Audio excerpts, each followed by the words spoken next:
Right, everybody, with Gareth gone, I thought it would be good to give my opinion on what England should look like going forward for the next World Cup in 2 years and then potentially the Euros in 4 years. Issues that we may have in terms of positioning, bringing some players back into the squad now Gareth has left, and building a team that we're not going to go out and try and be the most extravagant football team in the world, because that doesn't work. However, I have built a really good 4-3-3. For you Patreons, the tactic will now be available, link down in the description. We have had a really good Euros as well, so I've put the squad together, put the tactic together first. I think that's more important. Then put the squad together, and I'll let you, and we'll go through the reasons why for the squad, and we'll also look at my attempt replicating Gareth. Got a little bit of Gareth luck as well with the favourable knockout draw, and we'll see how good it looks in the game. All right, so the tactic is a 4-3-3. There you go. Very basic. Look, not many player instructions, as you can see. So, goalkeeper, I think there's a little bit of an issue going forward there. Two ways of playing. We've got an inverted fullback, so we want to sort of like build with a back three. That's why we've got an inverted fullback at right side. Complete wing back on the other side to give us a nice little bit of balance. We've got a winger holding the touchline on that side, inside forward. On this side, this is the guy that we missed, I think, most during the Euros. We're going to bring back the 2 10s and make them 2 8s. I don't think Jude Bellingham is a elite number 10. I think he's an elite number 8. And I think if we'd have just, despite us maybe having to lose Menu, it would have suited the balance better in a 4-2-3-1 if we'd have gone with a pivot of Rice and Bellingham. I've also think having some players that can progress the ball and be a little bit more active in sort of like the middle third and the defensive third in terms of breaking presses, carrying, counter-attacking to the forward players more. We've still got to go with Harry Kane. I'll explain the reasons behind that as well. And then using pace, more pace out wide, rather than the kind of the system that we had during the Euros. So, squad. I think we've pretty much got 2 in kind of every single position. So, 3 goalkeepers, Jordan Pickford, James Trafford, and Aaron Ramsdale. I think there's a slight issue there. I've obviously moved on Dean Henderson from the squad, brought in James Trafford, potentially our best young goalkeeper at the moment, even though he's not absolutely amazing. I do hope he gets a move in the summer. I think a couple of teams were chasing him in the summer. It has gone a little bit quiet. I think Newcastle were after him. But with Jordan Pickford at 30, is he going to be good enough at 34? That's questionable. He was decent in the Euros, but I don't think he was absolutely amazing. Some of the saves that he made, he was expected to make. So there's a slight issue. Moving forward, into the right fullback area, we've gone with Trent, and we've also gone with Benjamin White. Now, with Benjamin White, he's going to be my starter for most of the games. Inverted fullback on defend. Very good centre-half. Obviously not been playing because of his relationship breakdown with Gareth Southgate and Steve Holland. I've brought him back in. On the flip side as well, we've brought Kip Trent in, just so we can, if we look at the tactic quickly, just so we can change it. We could go with inverted fullback on that side. We can go with a complete wing back on this side that Trent could do. I also thought during the Euros against teams like Slovenia, Slovakia, Serbia, teams that just basically sat deep, I do think that we should have really gone with a Trent, and obviously Luke Shaw was injured, but that should have been Ben Chilwell to give us really good attacking threat.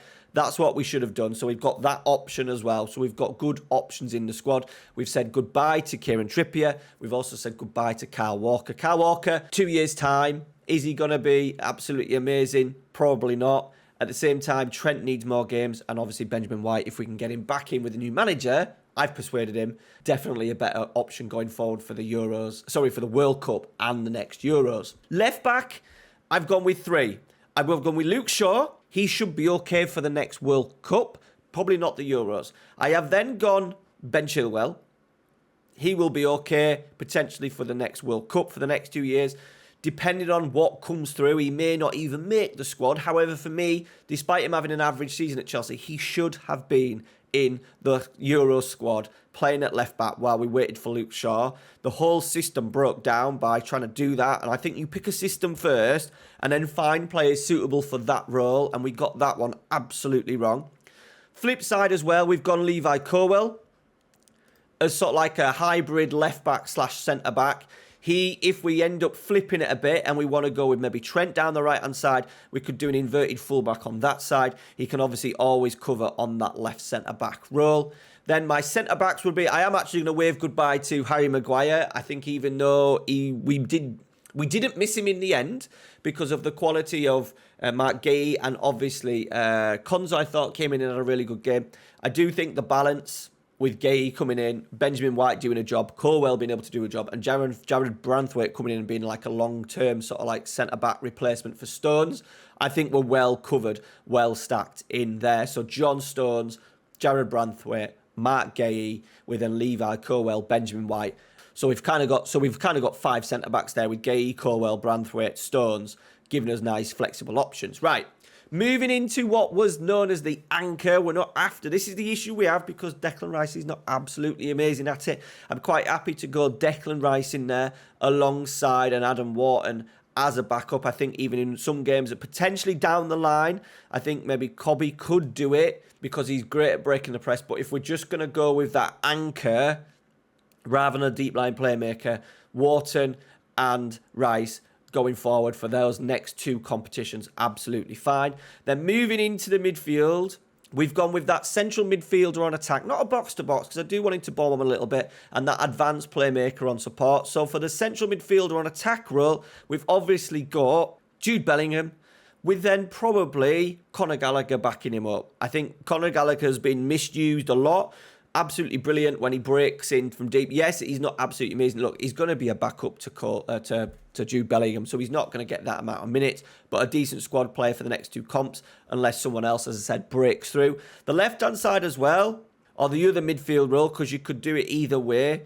Phil Foden, playing as an 8 because he can do that at City. And I do obviously think as well, with Maresca coming in at Chelsea and how he likes to use his wingers, I do think he's going to probably play Cole Palmer as more of an 8/10. So Cole Palmer in there, either taking Foden's place, potentially going forward because of Phil Foden's poor to average Euros. So we're absolutely sorted with those 3 positions. We've obviously got Mainoo as the 7th as well. I do think maybe when it's a tougher game in the midfield, you could go with a Bellingham, Mainoo and Rice in there as a 3. So there's 7 really good players in there to help us. Mainoo, Wharton, Bellingham, Gallagher, Foden, Palmer, Declan Rice.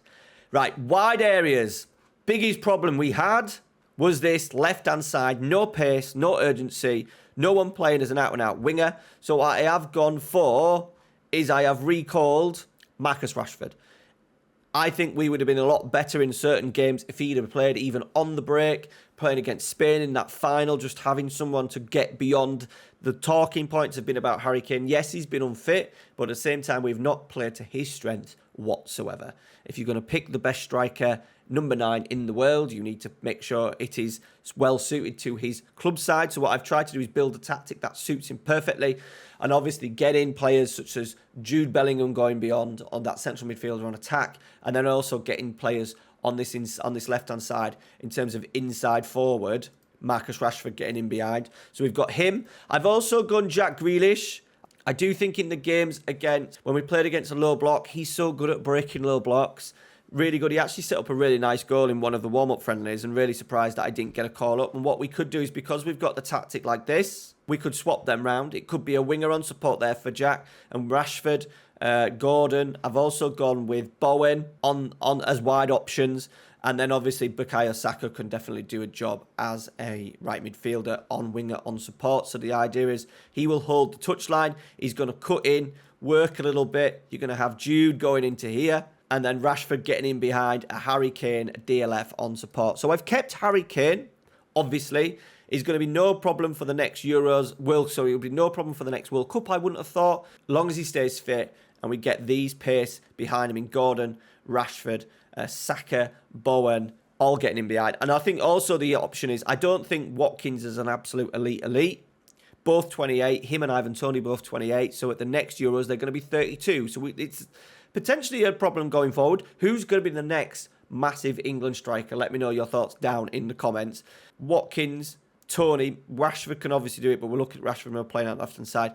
So what I thought potentially he should have started, Gareth should have probably started Ollie Watkins in that game against Spain to give us more of an outlet early on. I think with how he did a wide players, because we were playing that sort of like that 3-4-3/4-2-3-1, and we didn't have much width on this left-hand side with Bellingham. Saka doesn't like to get in behind. He likes with his ball to feet. So I would have probably gone Watkins and then using Ivan Toney as a little bit of a super sub. And then also, if we're doing that DLF and then Kane is injured or needs to come off, then Tony's a nice little backup. So those are my 3 strikers. That is my squad. Let me know your thoughts down in the comments. We have had a tremendous Euros. Let's go and see how we got on just before we break down the tactic in terms of player roles, player instructions. So we kicked off the campaign, Serbia 4-3. Now, I think we were actually 4-1 up, 1-0 up at our time, and then they scored on 79 and 90 plus 1. But as you can see, 61% of the ball. But more importantly, look at that XG. Look at those shots. 25 shots, 13 on target with an XG of 3.48. Harry Kane grabbing 2, including a pen. Benjamin White and a Pavlovic own goal to kick us off. We then beat Slovenia 2-1. We had to leave it a little bit late. Interestingly, we didn't have much of the possession, though. 49% compared to Slovenia's 51. They had 3 shots. XG of 0.97 with an XG of 2.25. Jude Bellingham and then Cole Palmer coming off the bench to make it 2-0. Mainly one at that point. Cole Palmer very much, apart from the top corner, very much the goal like he scored in the Euros to give us 2-1 win and qualification to the next round. We then played Denmark. I decided to rotate a couple of players. So Cole Palmer came in, Levi Colwell came in, and we changed it up with Trent, as you can see in the starting 11. Jones, Jared Branthwaite. I think Gay was a player that we left out on the bench. Colwell on that left-hand side to get that balance right. And it was a 2-2 draw. Rather disappointing. Kane from the penalty spot. But once again, not so much in terms of possession, but really good XG, 2.55 with those 16 shots, but only 4 on target. And then we've had good contributions like Conor Gallagher, Jarrod Bowen, Mainoo coming on regularly, and also Ollie Watkins. Qualified for the knockout round. Second round, we then edged past Ukraine, but as you can see, we absolutely dominated. 19 shots, 7 on target, XG of 1.97 with a 61% possession. Marcus Rashford scoring the winner.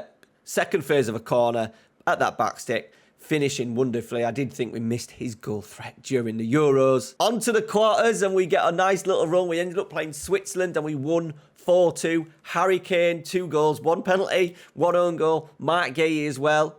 We were 2-1 up at half-time, then 3-1, then 4-1, then Freuler managed to get his second. A lot of shots conceded there, 13 shots compared to our 16, but we did have a nice XG of 2.76. On to the semis, and we finally came up against a team of note, and as you can see, they edged it on XG, did miss some big chances, but once again, 20 shots. We are getting plenty of shots off. 2-1 down at half-time as well, but goals from Marcus Rashford getting the equaliser. Nice little dink over the goalkeeper. And I tell you what, the first goal that we score is a really good indication. So Chilwell's playing with a huge rotation in these Euros because of unfit players. We've got Rashford with Cole Palmer, Rashford out wide, Harry Kane in the middle.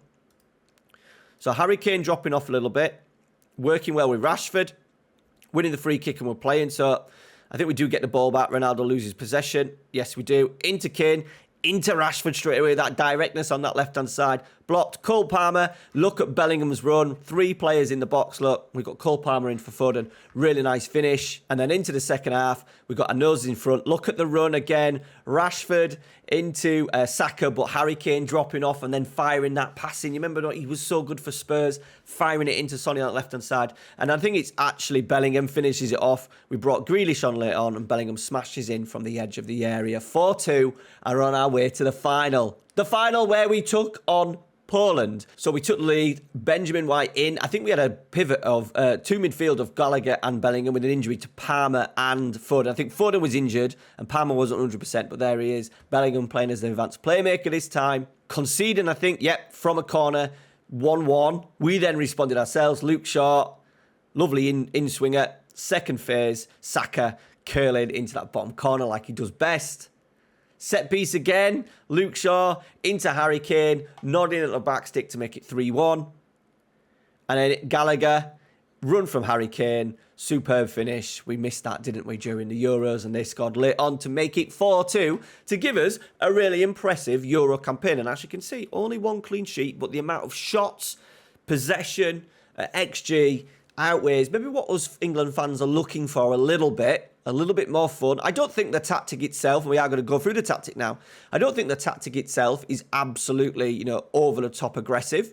Right, 4-3-3, And remember, Patreons, link down in the description. If you want to join the Patreon, support the channel, you get all the direct downloads from this, from future videos and past videos as well. They're all on the Discord now for you to check out. Supporting the channel for just £3 a month. All right, sweeper keeper on support. Pickford, no player instructions. Inverted fullback on defend for Benjamin White, no player instructions. This is like the John Stones role. I wanted him to be a little bit more aggressive, so we've gone ball playing defender on defend.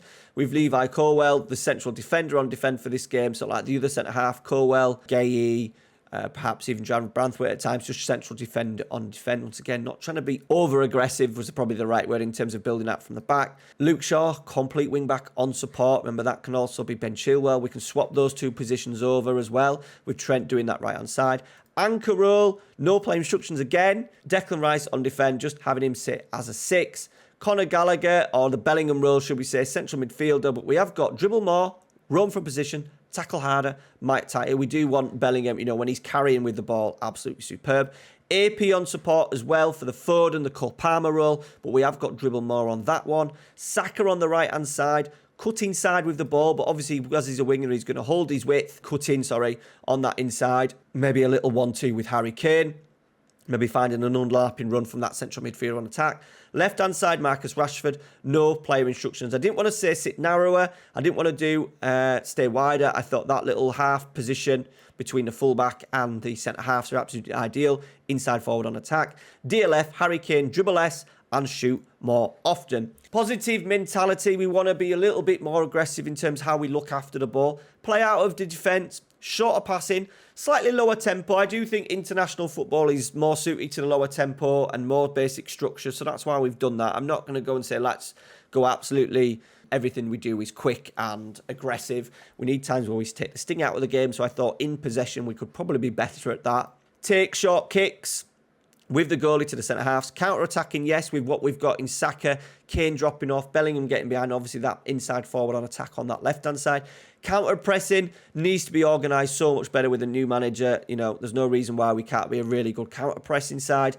Out of possession, high press, high line, trap outside so we stay a little bit narrow in our shape, and more often trigger press. Really good tactic, really good basic 4-3-3, and as you can see, it does a decent job for England, potentially, over the next 2 to 4 years. Let me know your thoughts. Anything England, that next England striker as well. I'd love to know who's going to be our next sort of like leading goal scorer. Have we got anybody? I'm trying to think of someone right now, and no one is springing to mind, but I could just be having a bit of a head freeze at the moment. So let me know your thoughts down in the comments. Thank you very much for watching. Smash a like before we go.